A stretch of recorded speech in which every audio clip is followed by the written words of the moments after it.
रूस ने भारत को अपना सबसे उन्नत Su-57 5th generation stealth fighter jet बेचने का न सिर्फ ऑफर दिया है, बल्कि इसके साथ टेक्नोलॉजी ट्रांसफर का प्रस्ताव भी रखा है। यही नहीं, रूस इसकी कीमत को भी काम करने की बात कह रहा है। यह पेशकश भारत के लिए इसलिए भी महत्वपूर्ण हो जाती है क्योंकि अमेरिका लगातार भारत पर F-35 खरीदने का दबाव बना रहा है। वहीं भारत अपने स्वदेशी फाइटर जेट प्रोग्राम पर भी काम कर रहा है, जिसमें तेजस और AMCA advanced medium combat aircraft शामिल हैं। लेकिन सवाल यह है कि भारत के लिए सबसे सही विकल्प क्या है? क्या रूस का Su-57 खरीदना सही रहेगा या फिर अमेरिका का F-35? क्या अमेरिका सच में तेजस के इंजन की सप्लाई रोककर भारत को ब्लैकमेल कर रहा है? पूरी जानकारी के लिए वीडियो को एंड तक देखें। और हां, चैनल को सब्सक्राइब करना ना भूलें। रूस ने भारत को Su-57 फाइटर जेट बेचने की पेशकश की है, जो दुनिया के सबसे उन्नत 5th generation stealth fighter jets में से एक माना जाता है।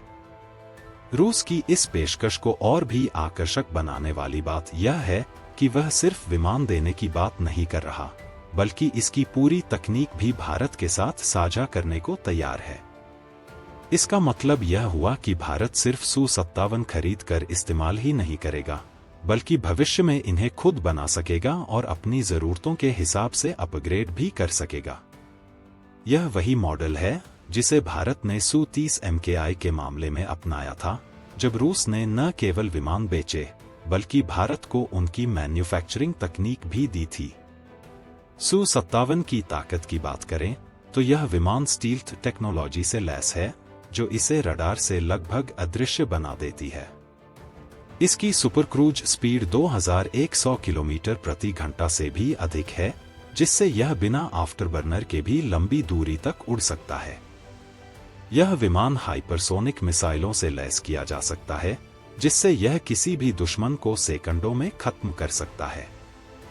Su-57 की सुपर मैन्यूवरेबिलिटी इसे हवा में 360 डिग्री तक घुमाने की क्षमता देती है, जो इसे हवाई युद्ध में एक घातक हथियार बनाता है। रूस के इस ऑफर का एक और पहलू है अमेरिका और पश्चिमी देशों के प्रतिबंधों से मुक्त होना। अगर भारत Su-57 खरीदता है और इसकी तकनीक प्राप्त करता है, तो उसे भविष्य में किसी भी देश पर निर्भर नहीं रहना पड़ेगा, खासकर अमेरिका पर, जो अक्सर अपने सहयोगी देशों पर राजनीतिक दबाव बनाकर अपने हथियार खरीदने को मजबूर करता है।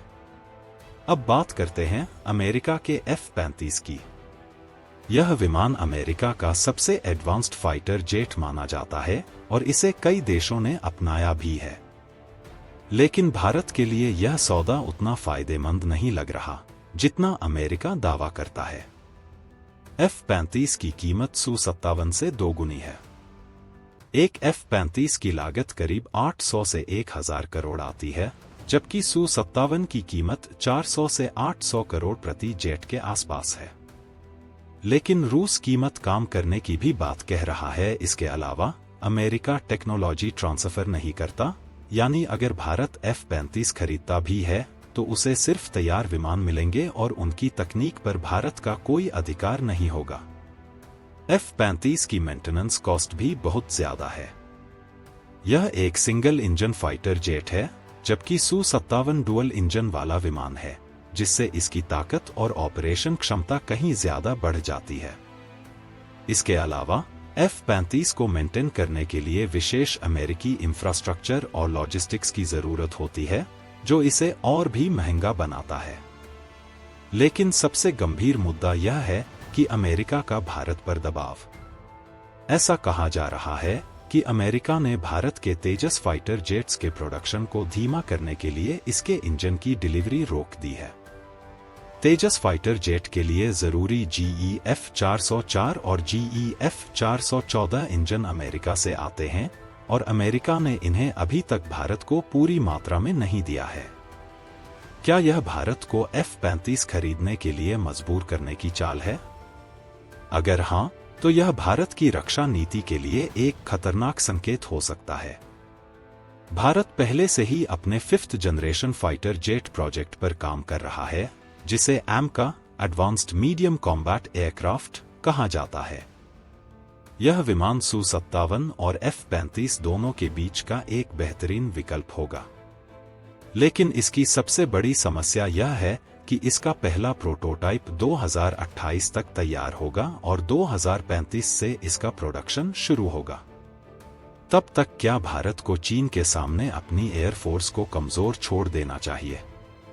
क्योंकि चीन पहले ही J-20 स्टील्थ फाइटर जेट का इस्तेमाल कर रहा है और पाकिस्तान भी चीन के J-31 को खरीदने की योजना बना रहा है। ऐसे में भारत को भी 5th जनरेशन फाइटर जेट्स चाहिए। लेकिन भारत को यह फैसला जल्द लेना होगा। अगर भारत F-35 के लिए इंजन के दबाव में आता है तो यह उसकी स्वतंत्र रक्षा नीति के लिए एक गलत संकेत होगा। दूसरी ओर, अगर भारत Su-57 को चुनता है तो उसे एक सुपर पावर बनने की दिशा में एक बड़ी छलांग मिलेगी। अब फैसला भारतीय नेताओं के हाथ में है। देखना दिलचस्प होगा कि वह क्या फैसला लेते हैं और भारत की सुरक्षा पर उसका क्या असर पड़ेगा। आपकी इस विषय पर क्या राय है, कमेंट में जरूर बताएं और जानकारी पसंद आई हो तो वीडियो को लाइक करें और चैनल को सब्सक्राइब कर लें ताकि आपको इस तरह की वीडियो मिलती रहे। जय हिंद, जय भारत, धन्यवाद।